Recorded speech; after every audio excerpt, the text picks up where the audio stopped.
Hi, welcome to Swiss kitchen. நண்டு நண்டு யாருக்கெல்லாம் பிடிக்கும்? பிடிச்சவங்க கமெண்ட் பண்ணுங்க.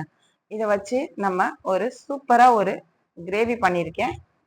இந்த நண்டு கிரேவி ரொம்ப மசாலா பொருள்லாம் இல்லாமல் ஒரு நல்ல ஒரு மிளகு ஃப்ளேவரோட செஞ்சுருக்கேன். இது எப்படி செய்யலாம் அப்படின்னு பார்க்கலாம். இது வந்து நம்ம இந்த கிரேவி வச்சு சாப்பிட்டோம் அப்படின்னா எவ்வளோ சாப்பிட்றோன்னா அளவு தெரியாத அளவுக்கு நம்ம சாப்பிடுவோம். இது எப்படி செய்யலாம் அப்படின்னு நம்ம வந்து பார்க்கலாம்.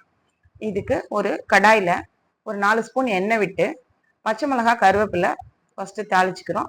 அப்புறம் வெங்காயம் 2 வெங்காயம் எடுத்து வச்சுருக்கேன். இது நல்லா வதங்கினதும் தக்காளி போட்டுக்கிறோம். தக்காளி போட்டு தக்காளி கொஞ்சம் வதங்கினதுக்கப்புறம் இதில் இஞ்சி பூண்டு 1 ஸ்பூன் சேர்த்துட்டு உப்பு தேவையான அளவு உப்பு போட்டு 1/2 ஸ்பூன் மஞ்சத்தூள், 1 ஸ்பூன் மிளகாய் பொடி, ஒரு 2 ஸ்பூன் மல்லித்தூள். இதுக்கு ஒரு மசாலா அரைச்சிக்கிறோம். தேங்காய், சோம்பு, மிளகு. இந்த சோம்பும் மிளகும் தான் இதோட டேஸ்ட்டே. இதை அரைச்சி நம்ம இந்த மசாலாவில் ஊற்றி தேவையான அளவு தண்ணி ஊற்றி இந்த மசாலாவை நல்லா வதக்கிக்கிறோம்.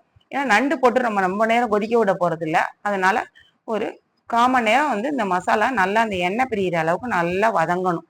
வதங்கினதுக்கு அப்புறம் க்ளீன் பண்ணி வச்சிருக்க நண்டை சேர்த்து இதை நல்லா பரட்டி விட்டு இதுக்கு ஒரு 1/2 டம்ளர் தண்ணி ஊற்றி நம்ம சிம்மில் வச்சு ஒரு 10 நிமிஷம் வந்து நம்ம கொதிக்க விட்டால் போதும். ஏன்னா ரொம்ப கொதிச்சா அந்த நண்டில் உள்ள இருக்க ஃப்ளஷ் வெளியில் வந்துடும்.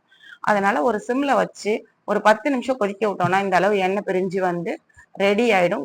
கமன்னு அந்த நண்டோட ஃப்ளேவரோட மல்லித்தலை போட்டு இறக்குனீங்கன்னா சும்மா சூப்பராக இருக்கும். எப்படி இருக்குன்னு செஞ்சு பார்த்துட்டு கமெண்ட் பண்ணுங்கள். தேங்க்யூ.